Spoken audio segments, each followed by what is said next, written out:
have some very special guests tonight. I'll let them introduce themselves and tell you a little about themselves. I'm Barry Kling, part of the Kling brothers. My brother Brad and I have been investigators for 20 years now, I guess, 20 plus years. We had a show called Ghost Lab on Discovery Channel at one time, and since then we've written books and done events and documentaries and podcasts and you name it. Currently, we're still writing books. We have a Patreon page where we put all of our content on, and still trying to stay relevant in the paranormal game. And this is Lisa Hatman.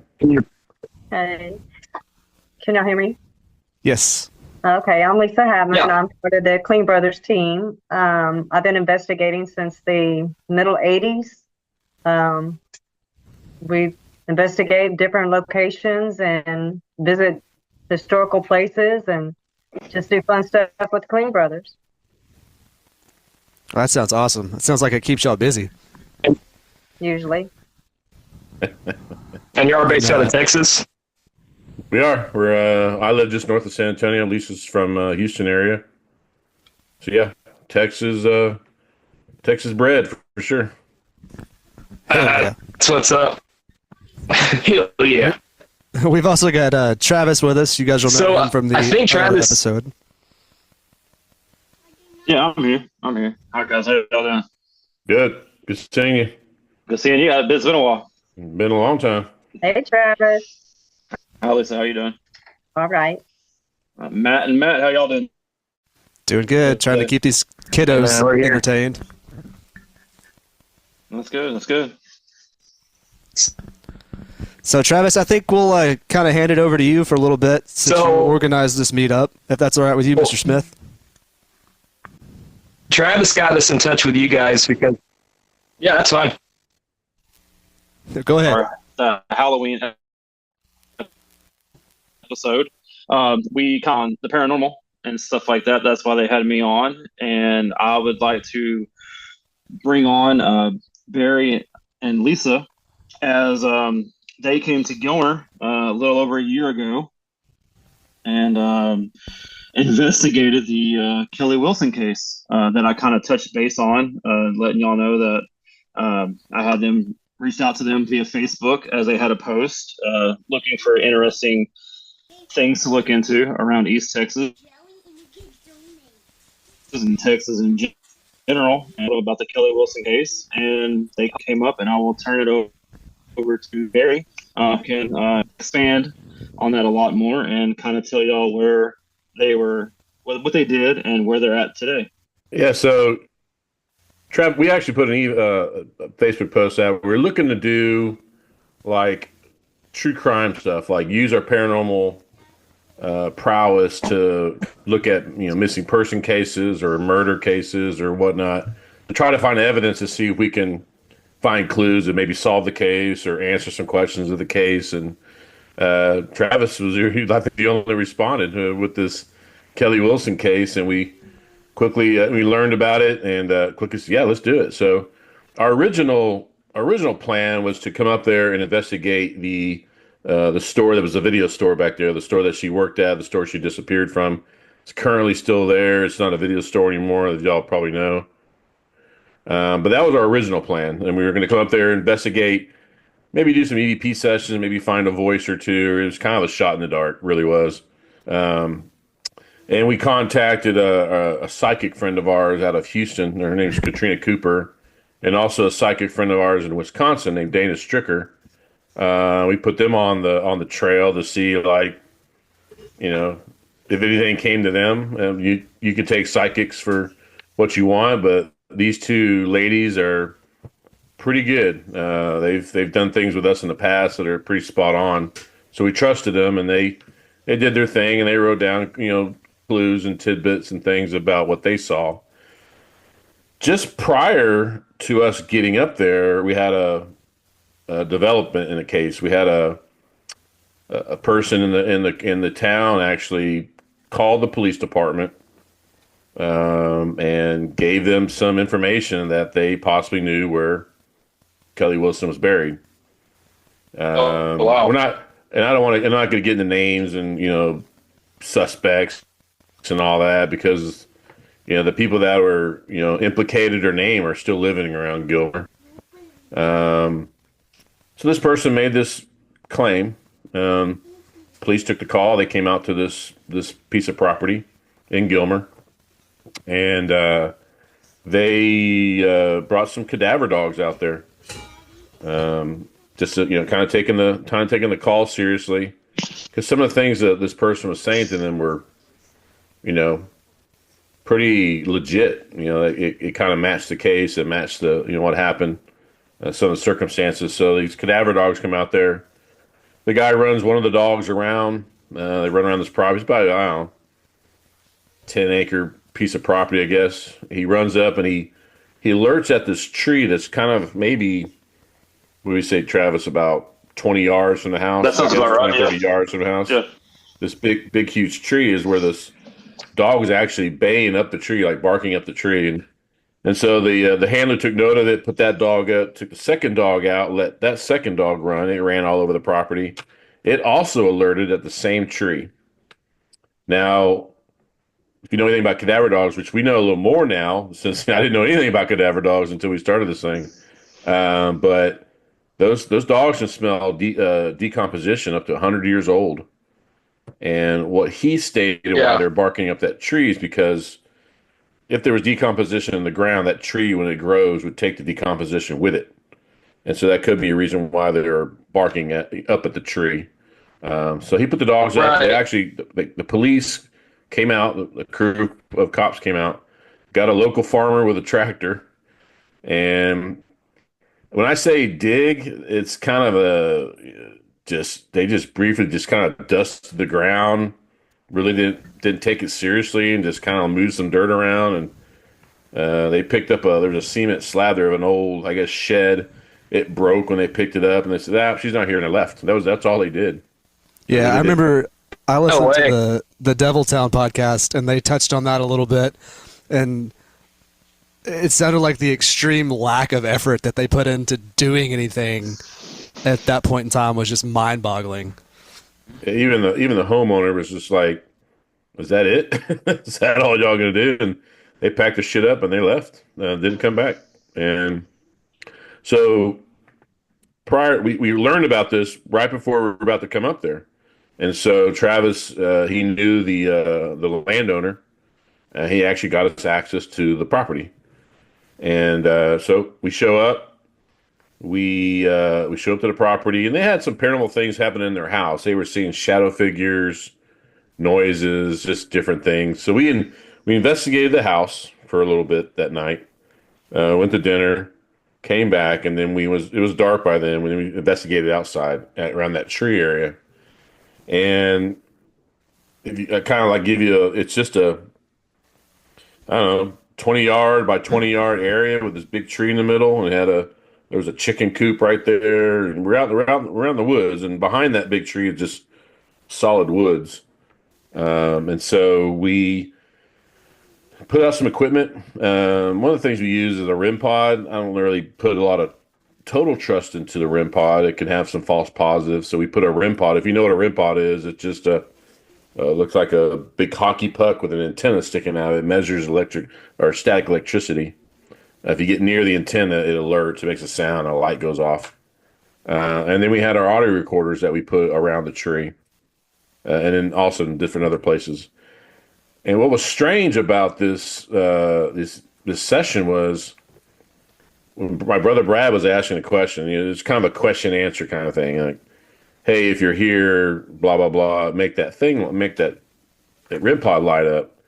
And hey Kelly, if you're here, light that up. And it lit up right away. The light came on. It stayed on for a long time. Okay. And then I would say, all right, Kelly, turn it off. It would shut off immediately. And so that was kind of weird. So we, did some other things. And then Brad again, hey, Kelly, do it again. If you're here, let that thing, light that thing up. Beep, goes on again, right on command. And it stays on, it stays on, it stays on. And I said it again, hey, you know the routine, shut it off. It would shut off immediately. And Travis was there. That's an intelligent response, right? yeah, we're thinking that. So that's 2 for 2. You know, Travis is there. He can attest what was going on. I have all this on video. I filmed it all. Lisa was there.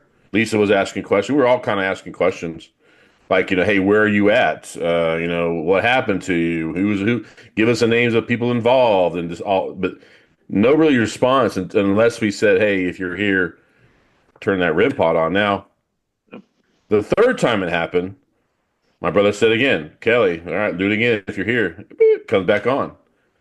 And it turned off again when I said turn it off. Now, the REM pods, later on, so since then, I've kind of studied REM pod to see, like, was it really working or not? There is an 8 or 9 second delay on a REM pod. It will shut off by itself about 9 seconds.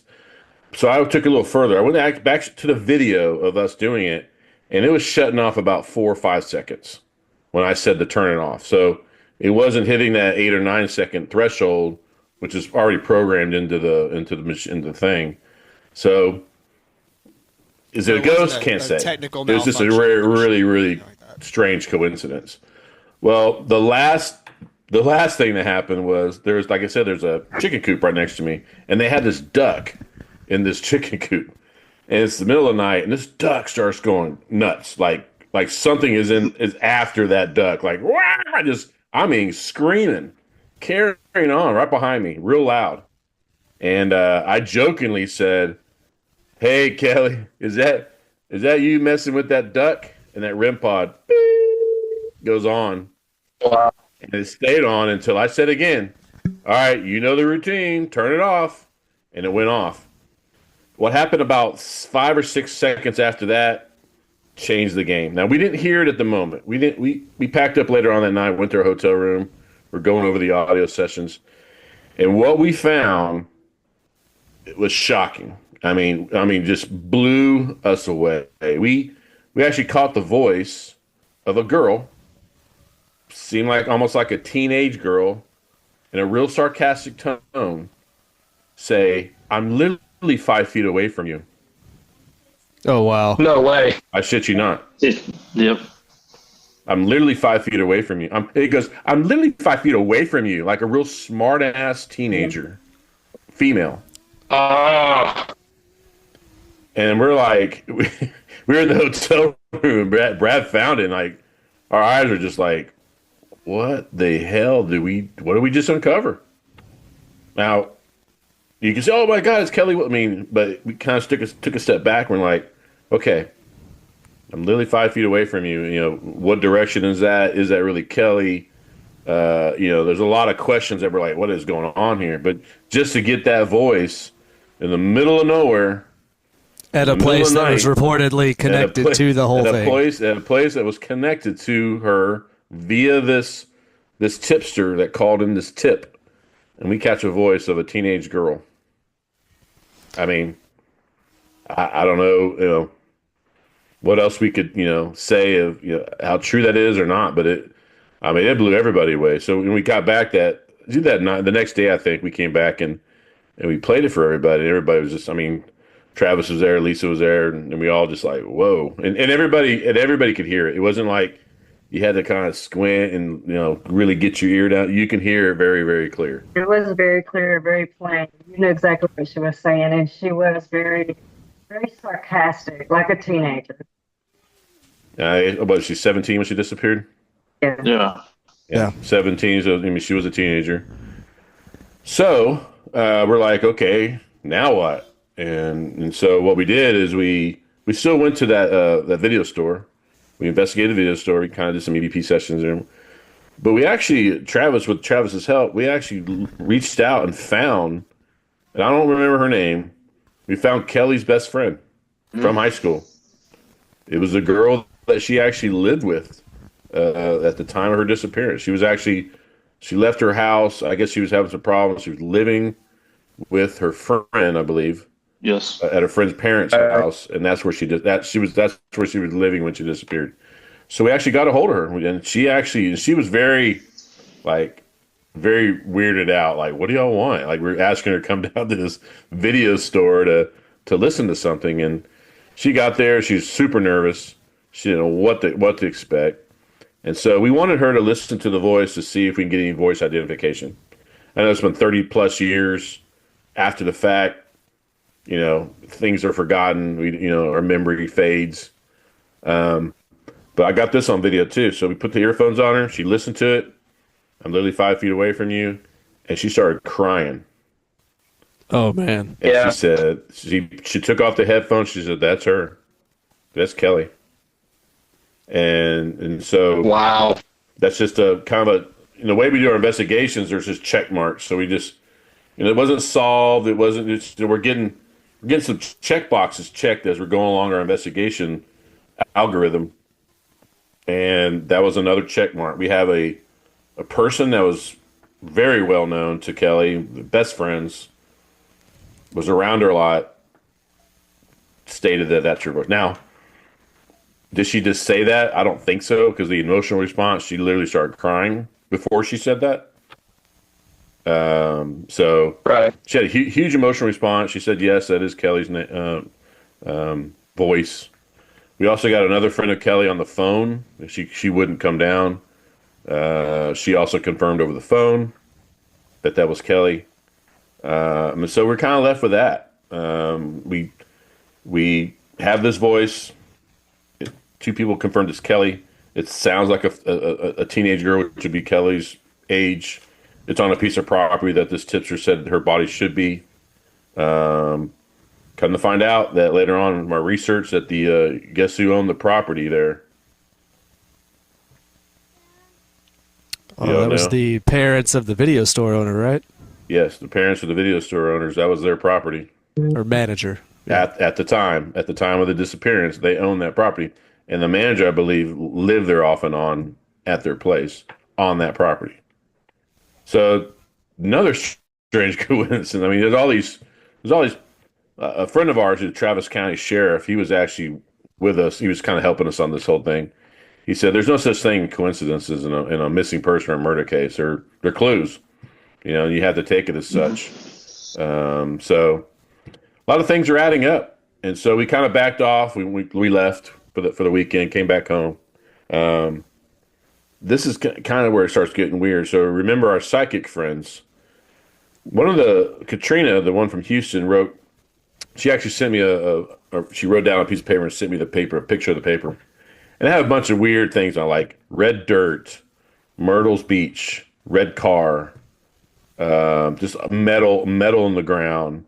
All these just different weird terms that made no sense whatsoever until after we left. So while we were searching, we had a metal detector. Lisa had a metal detector.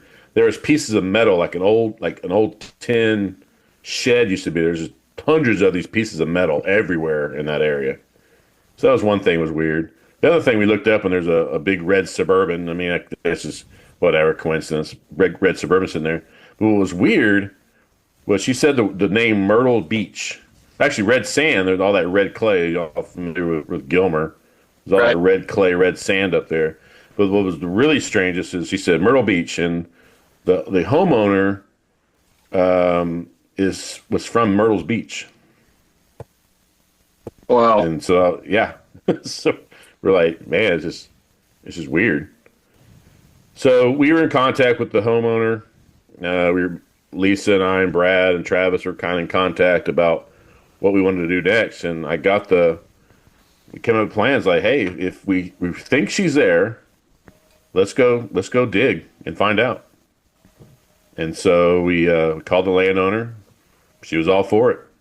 My brother happened to have a good friend from high school that lived about 30, 40 miles from Gilmer, and he had a backhoe, he had an excavator. And we all showed up one weekend.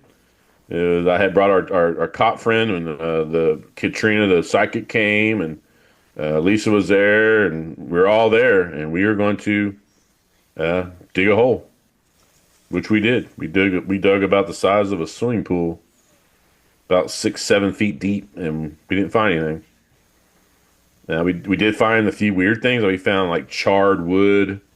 We found a huge big tarp that was nothing in it. So just some strange findings. I mean, we could have been 5 feet, like she said, 5 feet away from you. could have been 5 feet away. You know, we just with the time we had, Right. the resources we had, we kind of had to just all in at that moment. But we dug all around that tree, and we didn't find anything. But not to say she's not there, but kind of the mystery continues, I guess. And since then, we've had some unfortunate luck where we didn't give out that EVP to anybody. Now we've played it at a few places, like we've done a couple of lectures, different places, and we played that EVP. But somehow somebody recorded it somewhere when we were playing it and leaked it out. People have heard it. That are What a jerk. Yeah, so it kind of we don't, we don't mind showing people, but we didn't want it out in the public. We didn't want to all of a sudden just blast it all over Facebook or whatever and cause mass hysteria. But yeah, that was kind of unfortunate. We have our idea of who did it, but I won't mention any names. But so that's out there. We haven't really made any plans to go back or anything like that. I know Travis has been keeping in touch with us about other developments or clues or whatever. Now the person who made that claim that the person is buried there, I've talked to her on Facebook quite a bit on Messenger. I know who she is. It's a girl. She was very, very, very young back when that happened. But is this something she remembered? What's that? Is it like something she remembered? Like she was a young girl. Was it something that she was actually not? She was actually not born. She was not born yet when it happened. But her mother told her the facts and the truth of it after she was older. Wow. And right.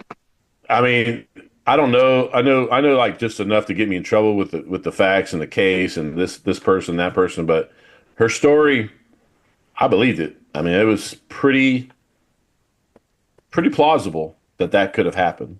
It was too detailed for it not to be believable. She had too many. She had names and dates and places, and I mean, she's the one who told the police where to go to that property because that's what she was told when she was younger. It's like, yes, like Lisa said, it was too detailed not to be somewhat plausible. At least not, right. To check out at least, because it felt all the pieces of the puzzle fit together with what she was saying.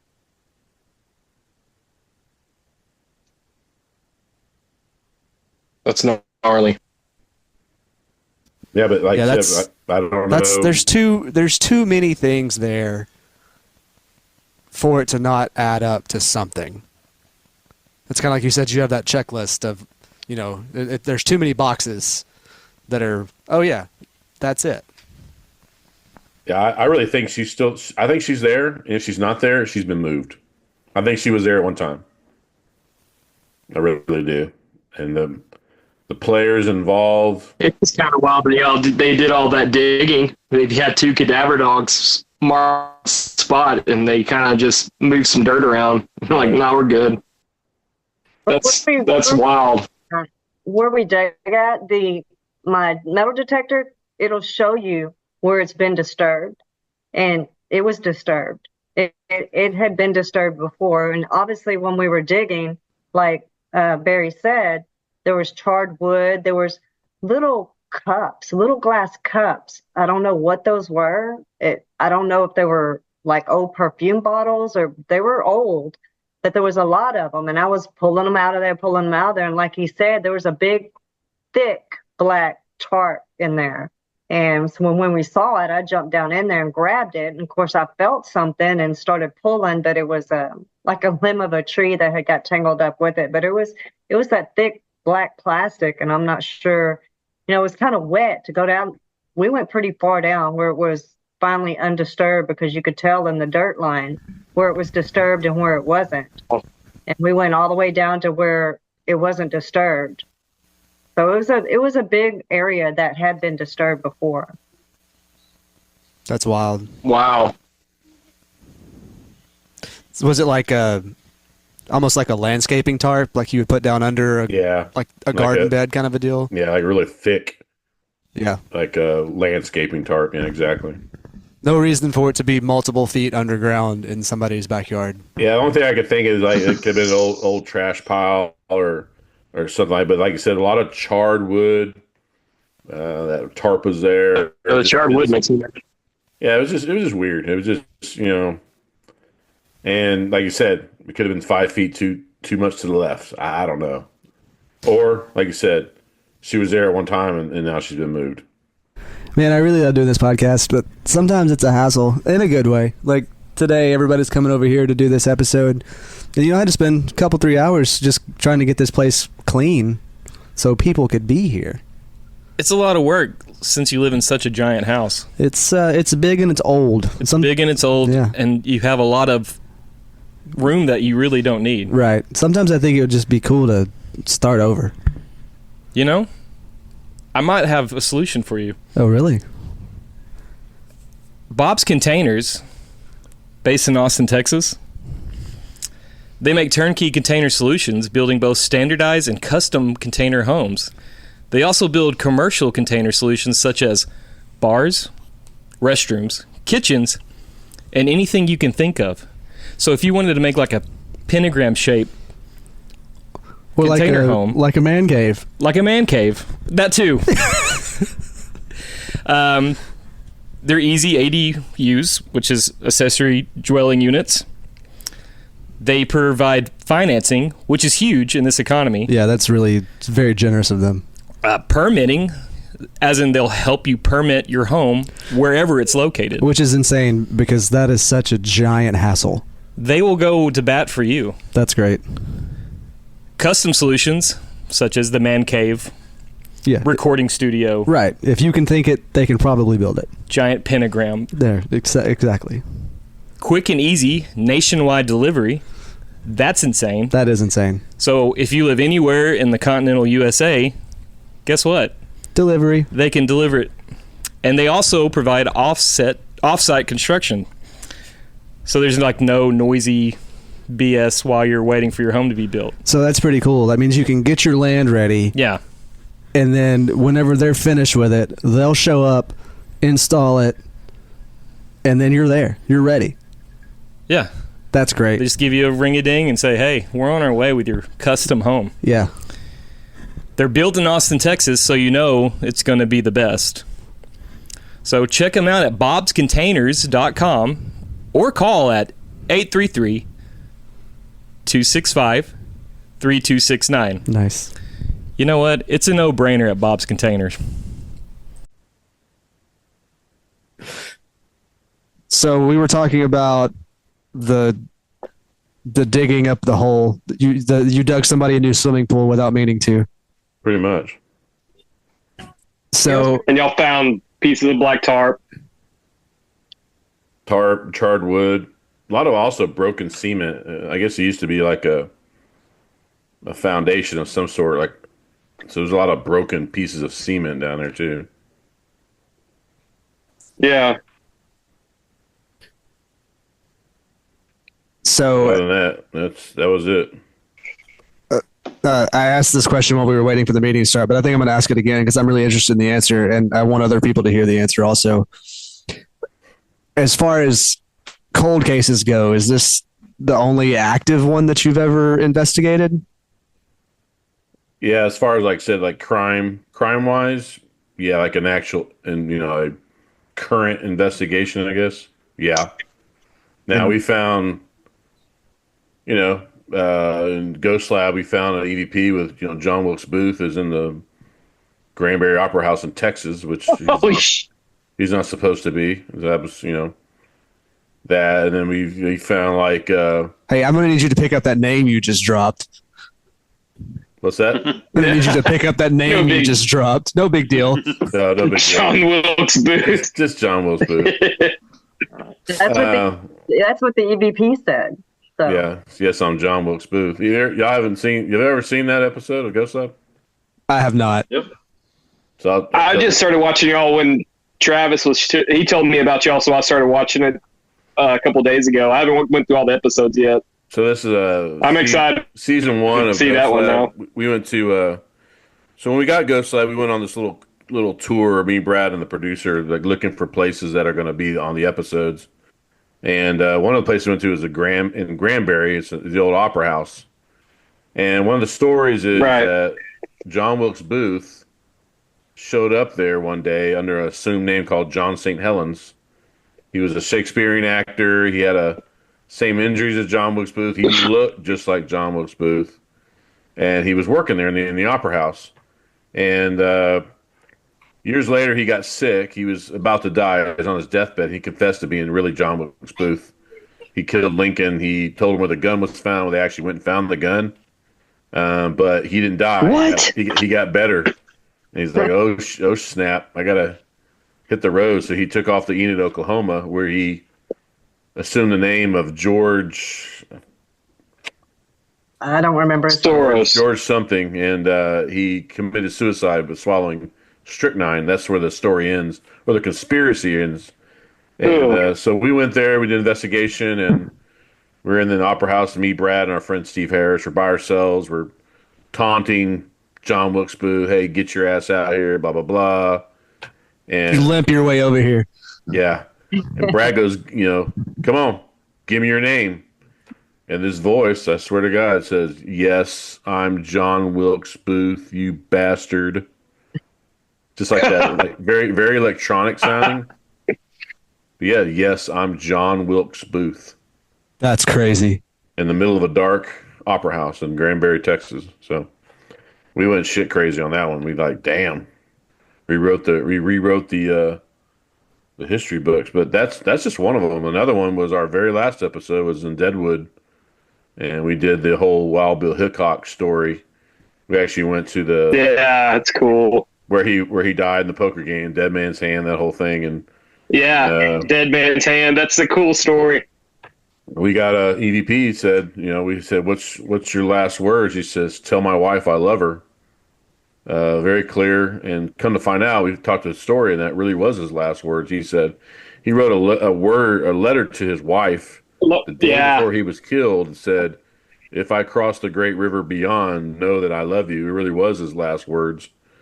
And so did we, we've talked to Wild Bill Hickok, John Wilkes Booth.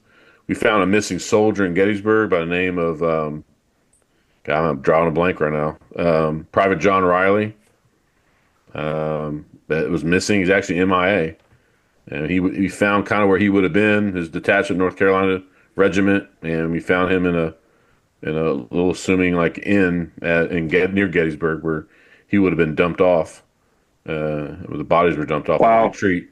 So yeah, we found like missing clues or pieces to puzzles, but as far as a crime, this is our first one.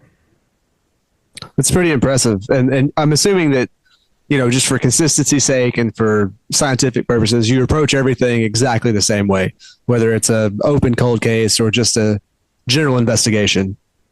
We do, and we have, like I said before, we have to really go based on audio because we can't go by a flashing light. We can't go by a fluctuation of EMF. We can't go to literally get a clue.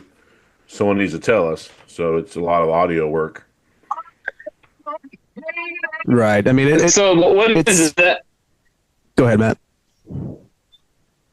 What is that process like? Because it just you sitting in front of your laptop with headphones in and listening for hours and hours of information, trying to catch voices. Pretty much. We put our recorders out. We record. We try to keep them short, so we're not going over hours and hours at a time. We keep them like 5-10 minute bursts. We download it to our software. We use Adobe Audition. We put it on our software. It shows all like the frequency levels and the waveforms and all that. And that's how we go over our audio. We can clip them around and move them around, but we can also not just hear the voice. We can tell what frequency it was. We can tell like it compared to a human voice. There's we go a little further than just finding the voice. We want to know like what's the characteristics of the voice, like what was the EMF levels at the time the voice happened? Yeah. What was the barometric pressure at the time the So we kind of dive into the who, what, when, where, and how versus just we caught this cool voice. So, like a lot of things scientifically line up to when you catch a voice, like you said, barometric pressure, the temperature of the room. Like, is there kind of like a constant with that? Yeah, we've developed software where we can, we use a thing called a data logger. It's just using like the industry, like construction. They use them in like other different like medical fields. So they're like little gadgets that measure like the EMF or the barometric pressure, or the temperature in like 2-second increments. So like we could lay it down and it just takes data for 24 hours versus turning the thing on and see if the light goes on and off. It's kind of like a needle in a haystack. We literally can lay these things out, let them run forever. We download them into our software. We can paint a picture of like what is the EMF. What does the EMF look like over 24 hours? Is there any highs or lows or anomalies that we would, we've gotten pretty good at to where it's almost predictable. Instead of finding the EVP, we can find the EMF anomaly and find the EVP where that EMF anomaly is at. And so we found out over years, and this is like just thousands and thousands of points of data, like just showing a trend. It's not just because there's also variations. One time it might be barometrics low, and then another time it might be barometrics high. There's no rhyme or reason to it, but we're trying to figure out like this stuff can be predictable. Do you have to establish a baseline before you go into an investigation? Yeah, we usually do. We'll like go around, find like, we got power supplies, or there's heavy EMF over here, or this, trying to paint a baseline picture so that if there is anomalies, we can say, hey, this is weird to this place, or this shouldn't be happening, or whatever. Right. But yeah, generally find a baseline before we start. That's cool. That's where Lisa comes in. We send her out with all the gadgets, and while we sit back and drink our espresso in our trailer with our robes on. There you go. Wow, fancy pants. Big gadget guy. Is there like a AI's coming on the scene pretty strong and pretty heavy? Is there some way y'all can use AI to help y'all? Like fine. Yeah, we've already done it. That's what I was wondering. Yes. We're making like on our Patreon page, we do little video shorts, like little history things, paranormal things, and Brad's gotten very good at AI. We do experiments with AI, like recreating like Are you a ghost? Yeah, like let's say an incident happened, and we can recreate that visually. And through like the words that come out of this animated picture or whatever, can recreate a scene that we can play like as a slideshow or an audio show or something at the place we're investigating to kind of like hopefully spur activity or recreate the the incident that happened whenever. But yeah, AI is really it's getting to the point where you don't even need people anymore. You can pretty much do everything AI now. I mean. You write a book AI, you can shoot anything. And I think actually when y'all did that it actually the energy went high and there was stuff happening after you did that experiment. Yeah, we caught a pretty good EVP down the Wilson County Jail after our AI experiment. Wow. We dabble in it. Brad's actually gotten pretty good at it. More of like a creative type AI, not really AI as far as like collecting data, but more of like the artsy part of it, like making our documentaries and those kind of things. So we'll send us links to all your Patreon and your socials and all that stuff. We'll make sure that we link it in the episode notes so people can go get more information and follow you guys. Yeah, for sure. So Travis told me to ask you about a couple other places y'all been to. Was it Myrtle Beach? Is that what you said, Travis? So when we talked last time, we kind of hinted at the Myrtle's Plantation a little bit. Right. I know Brad and Barry. You went there. I did. Myrtle's Plantation. Yeah. It's in Louisiana. Brad and Barry had a real good experience there. It's actually on Ghost Lab. They can tell you about. He can kind of tell you about it a little bit. And then we were talking about Gettysburg. That's where y'all got y'all's very first video ever. So if you would kind of tell them about those. Well, the Myrtles, we've actually been to the Myrtles, 7 or 8 times. We've been there once for Ghost Lab, but prior to that, we were there several times. But the place is severely haunted. It's got just crazy activity from EVPs to, we got video of what looks to appear to be children ghosts or child ghosts walking by the person's bed at night. We had a rock thrown at us inside the house out of this parlor middle of night. I mean, you name it, it happens at the Myrtles. It's constantly active. Now, the Myrtles isn't like it used to be. It used to be we'd rent the whole place, and you can investigate everywhere. Now they're very particular, like just your room or like the foyer area or whatever. You can't really roam the grounds like you used to, which is a shame.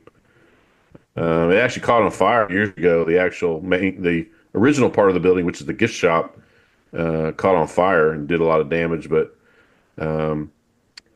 during Ghost Lab, I'm trying to remember what we caught during Ghost Lab. As far as EVP, they all run together after a while. But we've had like lots of personal experiences there. And then Gettysburg, we were just there last month. And we go there probably once or twice a year. That's kind of like our home away from home. Back in 1990, that's where Brad filmed. He caught on tape a Union regiment walking through a field in full color, and they disappeared in front of him. That's when he was like 7. No shit. He was still in high school. But we still have that tape. You can look it up. It's out there. It's on our Gettysburg episode. They kind of show the tape, and that's kind of what started this whole, I guess, ghost. Yeah, I was about to ask. Is that what started everything? Pretty much, kind of what started with Brad. We've always had our experiences as kids growing up, but that's kind of what, like I said, that was 1990. I was in the Navy, and Brad was on a trip with my parents. They were coming down to see me. He showed me when I was together with him. And he's never really shown anybody because it looks real. It looks like real people. But when they disappear in front of him, that's what, that makes the story. That's his personal proof. He wasn't really out to like, hey, look, here's a ghost. That was kind of like his personal proof, like, oh shit, this stuff really does exist.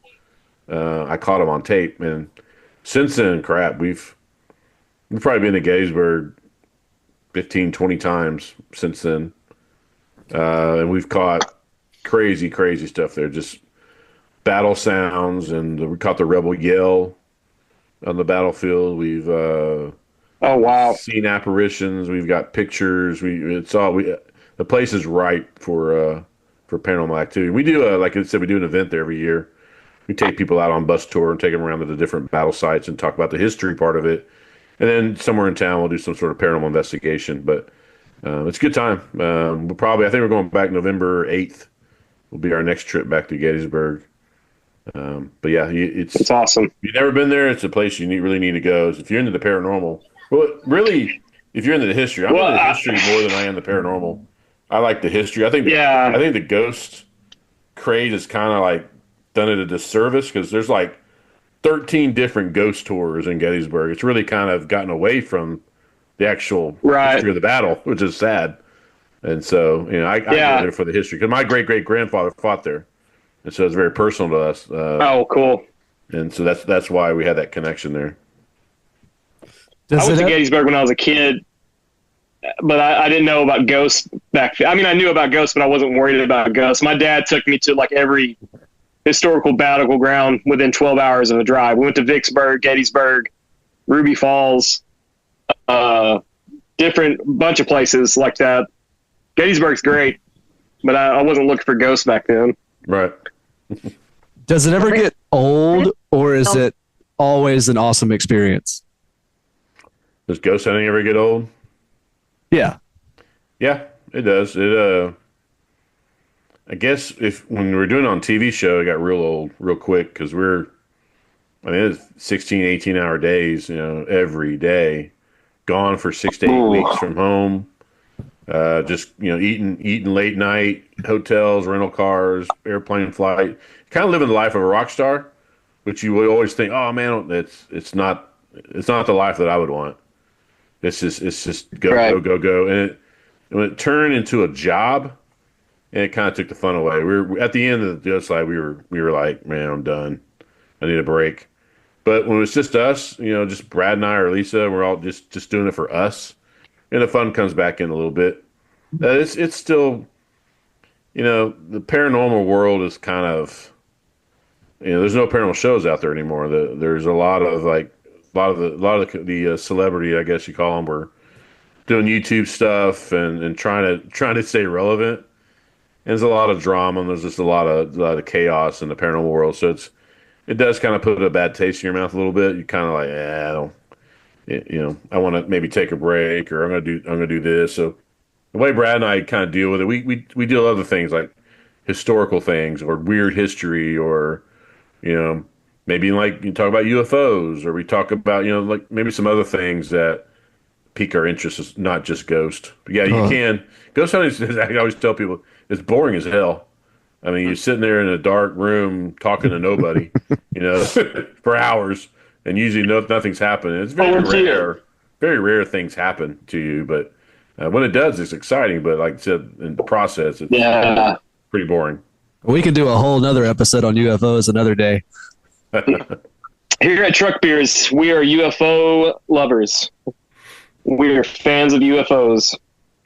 Yeah, Brad and I've had a couple of UFO experiences over the years, and we know a lot of the people that are in that UFO, I guess, biz that lecture and talk about UFOs, but Bigfoot, cryptids, all that good stuff.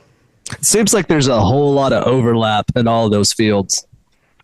There is. I mean, the paranormal, really, the name paranormal just means above the normal. It doesn't mean ghost. Right. It just means something that's not above the normal, supernatural, which would UFOs and all that fall into. But, we all run the same circles. Like if we go to events or conferences, it's usually the same people that you're seeing. They all cross mingle, and some UFO guys are doing ghost events, and ghost guys are doing UFO events. We'll do a big Skinwalker Ranch episode one of these days.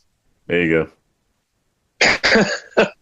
We were just Truck Beers presents. We were just up in Neck of Your Woods 2 weekends ago. Oh, really? Nice. Jefferson.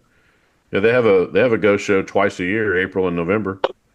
Yeah, Jefferson's big on ghosts and ghost tours and all like that. Yeah, they have a Bigfoot show there also in April. That's just all the hillbillies that come out of the woods. There's Yeah. There's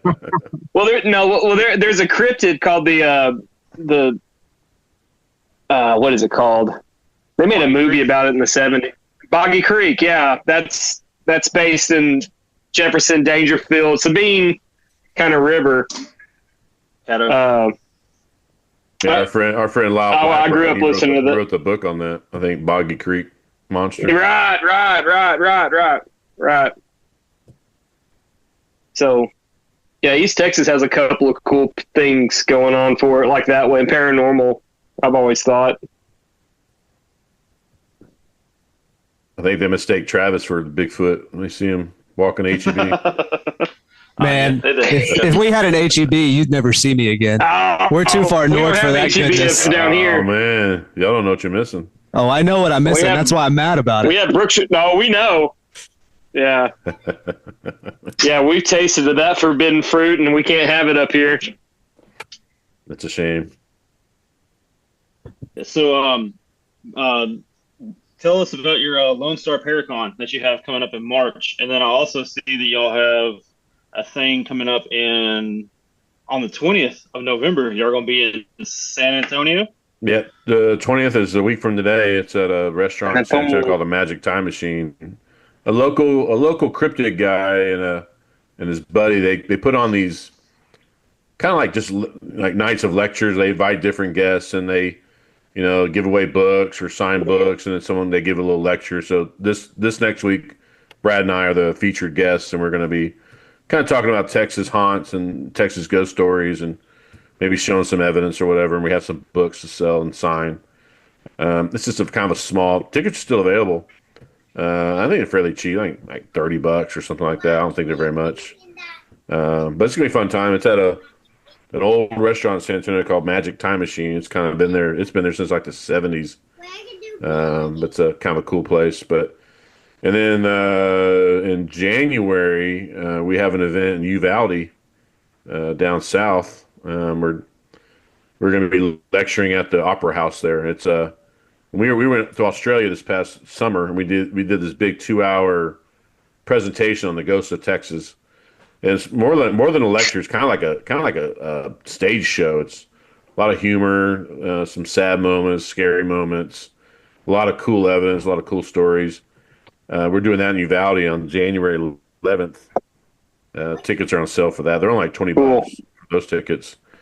But then in March, we have our Lone Star Paracon, which is our second one we've done. We did one last January. And it's just a huge convention where we invite a lot of the celebrities from other shows. They come down, they sign autographs, they sit at the vending area. We have a lot of vendors that are there selling all sorts of stuff, paranormal, cryptids, UFO stuff. Most of the celebrities coming down will lecture. They have there's 9 lecture spots during the day on that Saturday. The night before, we have a big VIP ticket where we're going to go eat German food in New Braunfels, and those 2 psychics I mentioned earlier. They're doing a joint gallery reading for everybody, and then the Wraith Chasers will be here Thursday night before. We're having an investigation at the Yorktown Hospital. They're going to be there for that, and then Sunday we have a thing called Solstice Sister Sunday. It's like a kind of like a metaphysical. We have a psychic, a Reiki master, an herbal, like a herbalist type person will be there, and all this is for charity. Every bit of any profit that's made is going to a group out of New Braunfels called Moms of New Braunfels. They do like service projects for families in need. They do a toy drive. They do different stuff for the community. So whatever we make in profit is going to go to them. So, and that's Saturday, March 29th is the actual vendor lecture area, and it starts on the 27th. So 27th, 28th, 29th, and 30th of March. And it's free. The vendor hall. Man, that's free. That's incredible, man. I think we're running out of time on our Zoom, and I want to thank you for all the time that you've shared with us tonight and all your stories. That's awesome.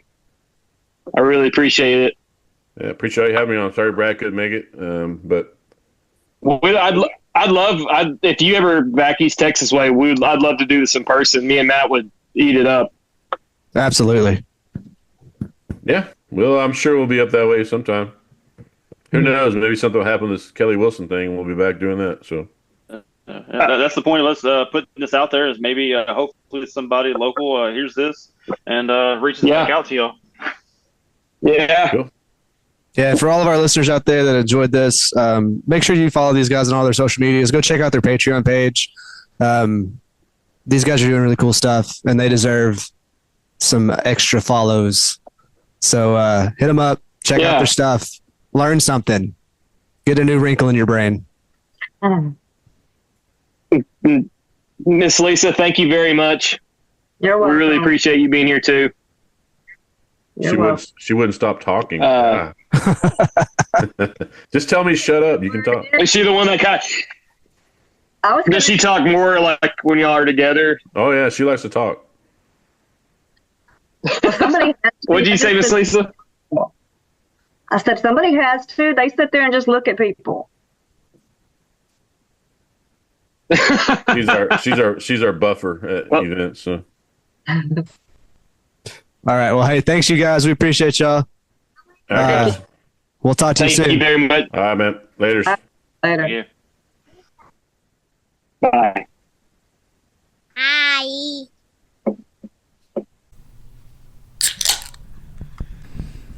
Man, I hate being almost 40 years old and living in an RV. I can see where that would be painful. It's not where I saw my life going. I wish I had more of a solid home. But what I do like about living in the RV is the minimal lifestyle that I'm having to go to. Yeah, I can understand that. And, we've got a sponsor that might be able to help you out with something like that. Really? Yeah. Have you ever heard of Bob's Containers? Actually, I have. Well, They make turnkey container solutions, building both standardized and custom container homes. They also build commercial container solutions such as bars, restrooms, kitchens, pretty much anything you can think of. And these are these giant, like, Connex containers. Right.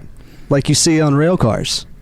Dude, that's incredible. So they have easy ADUs, which is an accessory dwelling unit. I'm glad you said that because I didn't know what that meant. Yeah. I know what it means, but I don't know what it means. We'll have to look that one up later. They provide in-house financing, which is fantastic of them to do as a company. Well, yeah, I have no credit. Divorce has killed it. Yeah. They'll handle all of your permitting. That's a major deal. Yeah, wherever you're located, they'll deal with your city or your county and handle all the paperwork. Wow. They do completely custom solutions, so pretty much whatever you can think of, they can build it for you. That's incredible. Quick and easy nationwide delivery. That's huge. So they're in Austin, Texas, and we're also in Texas, so that's not that far away. But you know what? If you live in Massachusetts, give them a shout. They do off-site construction, so there's no noisy construction for months while you prep the land. Incredible. It's like if you had nosy neighbors and you're just someone's grinding away. Yeah. Nobody wants to hear a jackhammer at 5 a.m. every day. I know, I don't. Not at all. And like we said before, they're built in Austin, Texas. So you should check them out at bobscontainers.com or give them a call at 833-265-3269. It's a no-brainer at Bob's Containers.